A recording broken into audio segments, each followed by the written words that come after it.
Le complexe Azalea Hotel a abrité ce mardi 27 septembre l'atelier tripartite de restitution de l'étude sur la violence et le harcèlement dans le monde du travail au Bénin et l'élaboration d'une feuille de route.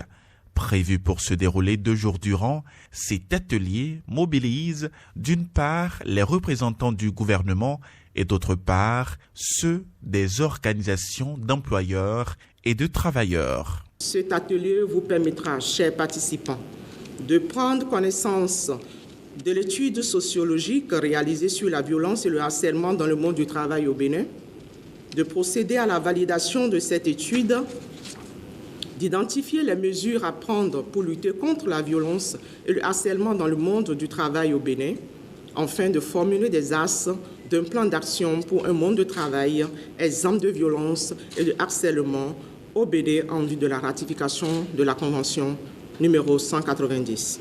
Mesdames et messieurs, chers participants, je n'ai aucun doute sur la diversité des expertises réunies dans cette salle que les résultats escomptés seront pleinement atteints.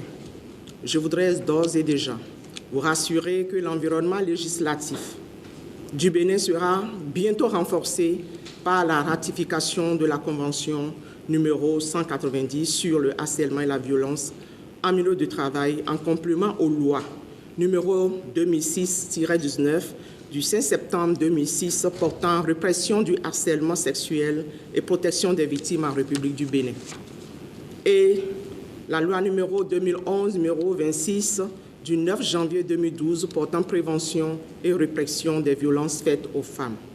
En dépit des nombreuses études réalisées pour appréhender la violence domestique du genre, aucune étude n'a été réalisée dans le monde du travail au Bénin sur la violence et le harcèlement. Au Bénin, de nombreuses études ont été réalisées pour appréhender la violence domestique de genre.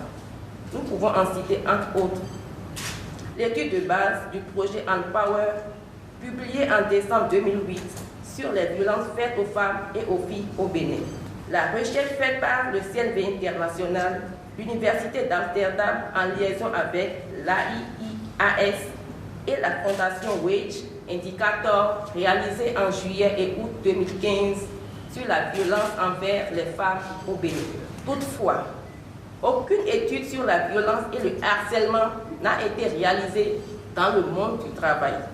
C'est pourquoi, dans le cadre de la promotion de la Convention numéro 190, le BIT a conduit une étude sociologique sur la thématique en 2021 afin que le phénomène soit mieux appréhendé au Bénin.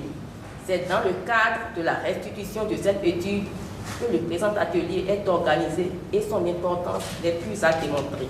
Fatim Christiane Diaye, la représentante du Bureau international du travail, a rappelé les efforts que font déjà l'institution qu'elle représente pour pallier à ces phénomènes. L'Organisation internationale du travail a été de tous les combats visant à plus de justice sociale pour les travailleuses et les travailleurs et s'est résolument engagée à promouvoir les opportunités pour les hommes et pour les femmes d'obtenir un travail décent et productif dans les conditions de liberté, d'équité, de sécurité et de dignité humaine. Or, comme nous le savons, la violence et le harcèlement dans le monde du travail sont des phénomènes pernicieux qui portent gravement atteinte à la dignité et à la sécurité de millions de personnes à travers le monde. Ces phénomènes sont présents sur tous les lieux de travail, ils affectent nos sociétés et freinent les progrès de nos économies. En effet, ils dépassent les seules victimes, vont au-delà du monde du travail et s'étendent aux communautés. Ils constituent, à n'en point douter, une menace pour la santé et le bien-être de tous et sont source d'inégalités, de discrimination, de stigmatisation et de conflits sur le lieu du travail. Chaque être humain a un droit indéfectible à un monde du travail exempt de violence et de harcèlement, a-t-elle martelé.